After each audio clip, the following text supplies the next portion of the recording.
I'm most excited about designing a very fun bathroom. I want to incorporate a theremin into the sink so that as you come closer to the sink and turn it on, it goes.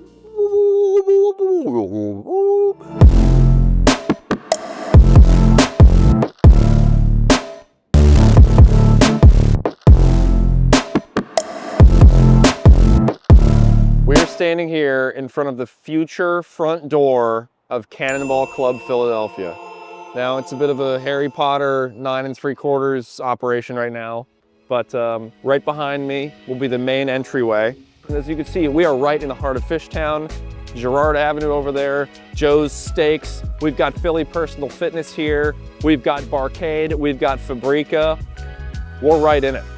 And while it is cold and dreary outside, and actually colder and drearier inside currently, pretty soon, this will be a safe and secure, fantastic place to store your car and hang out.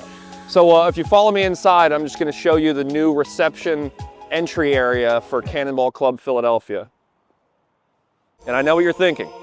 It's a bit of a fixer-upper, but we've got some beautiful plans that you're gonna see overlaid in this video, and I'm gonna walk you through our beautiful new space. So this is going to be the main entryway and reception area. Desk, a little place to greet, whether you're going to an event or you're just hanging out, co-working, whatever it might be. Our receptionist will be here. Might be me, might be James, might be David. And then right behind that desk, there's gonna be an elevator. So we'll just call that right now and we'll go upstairs. This is where our elevator will open up and you'll see the old Otis elevator factory, and now, of course, the home of Cannonball Club Philadelphia. This will make up about half of our main members lounge. Glassed-in walls showing the collection on an assortment of lifts. Through there, of course, the beautiful skylights. Over here, we're gonna have our main members bar. And in my opinion, the coolest bar seat in all of Philadelphia, because where else can you see Ferraris and Citroens, maybe even a new Honda Civic? I started Cannonball Storage up in Huntington Valley about 5 years ago. It was sort of a passion project on the side, and yeah, I had a bit of a car problem, and where was I going to put all these vehicles, and had a vacant space in one of the buildings that I'd purchased, and started that, put my office in there, built a bunch of parking spaces, and thought, how could I ever possibly fill this up? And within 6 months it was full, friends, family, neighbors' cars, and it was kind of vibey. And it was in the suburbs, so we had some events there, and the PCA Club and the JAG Club, and we had some cars and coffees. I had my brother's wedding reception there. I just wanted to scale that. Seemed like there was a real want and demand for, this is a longer conversation, but yeah, I went around and saw what a lot of the other clubs are doing all over the country. And I started trying to find a space that would work. And about 2 years into that process, we found this. Now, of course, it's a new construction project, but part of the reason I fell in love with this building is the old world charm. As we've said multiple times, this is the old Otis elevator factory, and it's important to us to pay homage to that history.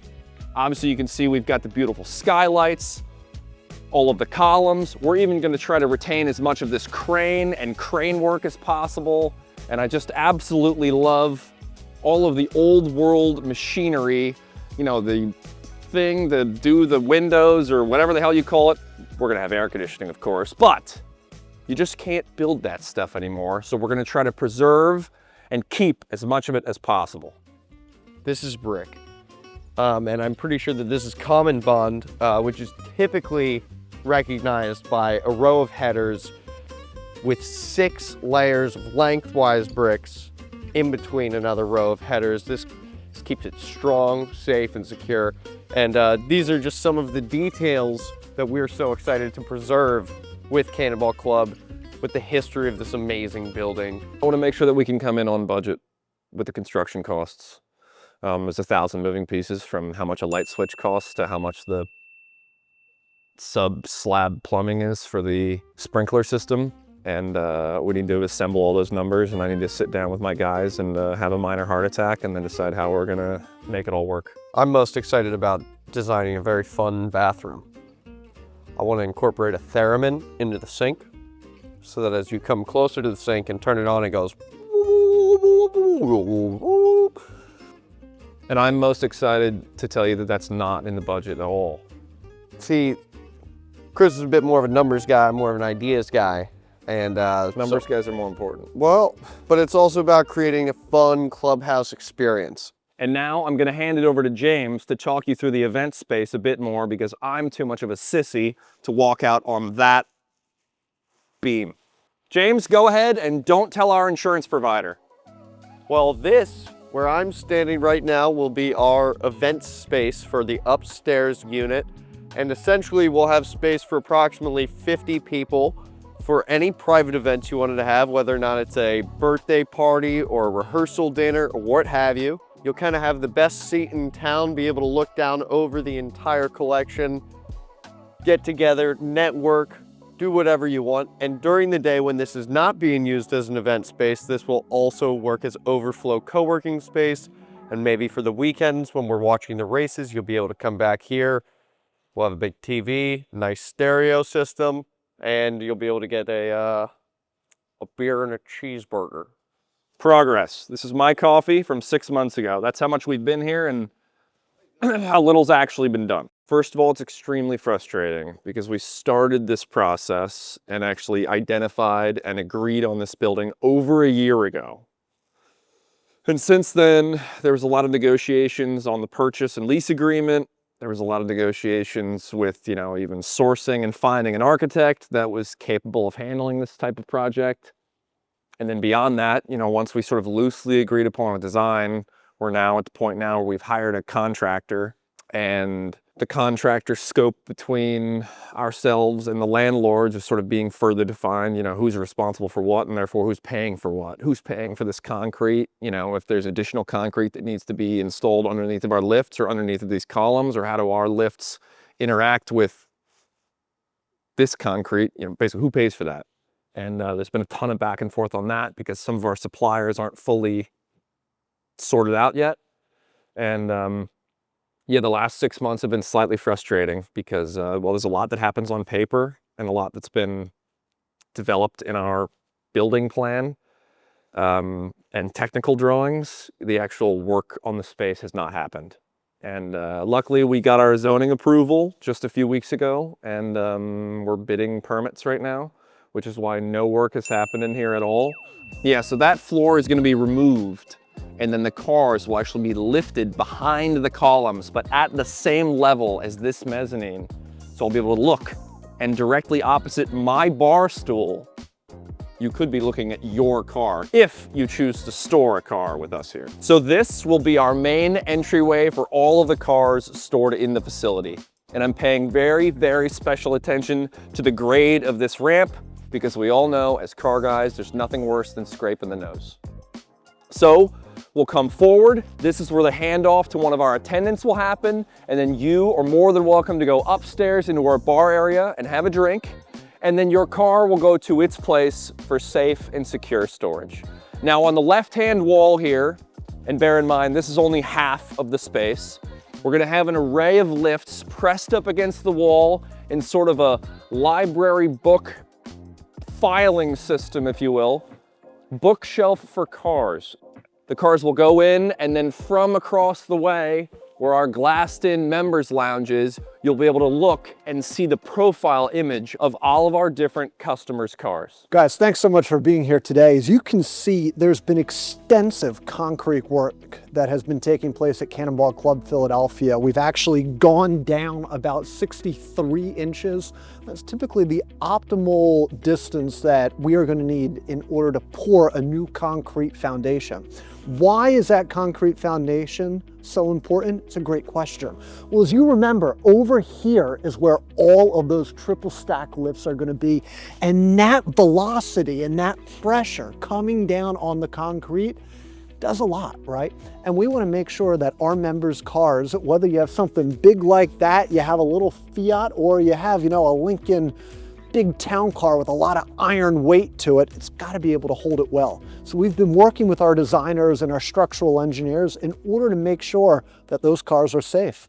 Let's say you want to have a slightly bigger event. Upstairs, like we said, space for 30 to 50, maybe 60 in a pinch, but let's say you've got 150, 200 plus people. You want to have a blowout, but with an automotive theme.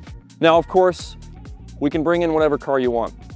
OBS Fords, Formula One cars, whatever's on the rack that day. But down here, we have the ability to bring catering in. There's gonna be a bar over there, cocktail tables, beautiful uplighting on the vehicles, and this fabulous building for you to have a giant party in.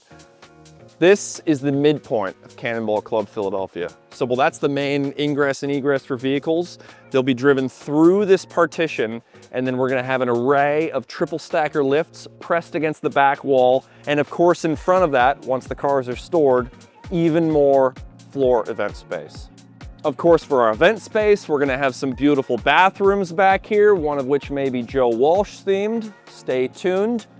There's gonna be the main floor bar space right here. So we're gonna have all this plumbed and everything. So rather than you running upstairs or having terrible temporary tables, dedicated bar space here, full time, all the time, big parties, easy place to drink. And then, what's the most important thing about owning a car and keeping your car nice? Keeping it clean. So, what we've done here is right up against the front of the building, we're gonna have a dedicated detailing bay. This is gonna be cut approximately right here, and we're gonna have a 3 or 4 foot deep pit that will just be dedicated to detailing. Floor drains, professional staff. You bring your car back after a very messy trip, bring it right in the detail bay. We're gonna get it cleaned up, and then it will be safely and securely stored. We've got a lot of frontage right here on Frankfurt Avenue. This, on this side, if you knew where we were, you would know that was the main entryway, the reception area. That's where the cars come in, that's where the cars go out. And just behind this wall is our main members lounge. But we've got more space than just that. We've got an entire Philadelphia row home over here that's gonna be built into additional co-working space and additional lounge space. So you might be asking yourself, how do I get from up there in the main bar, the main mezzanine, to over there? Well, I can't very well walk through this. I can't walk through the detailing bay. We're gonna put in a bridge. More beautiful co-working and lounge space in this old school Philadelphia row home. Of course, windows, again, looking out onto the collection. We can keep an eye on the detailing operations here. And you walk outside and you're right in the heart of Fishtown. Great restaurants, great bars, the Fillmore, Rivers Casino. And by the way, let's say I want to get my car out of here and get away for the weekend. 95 right there, out of the city. We've adopted a what by when mentality here at Cannonball Club. And so what are you gonna do and when is it going to be done? And we're trying to sort of incorporate that even into the build out of this, because it is a massive project. There's a lot of square footage, there's a lot of money. And Trying to synergize. we're synergizing.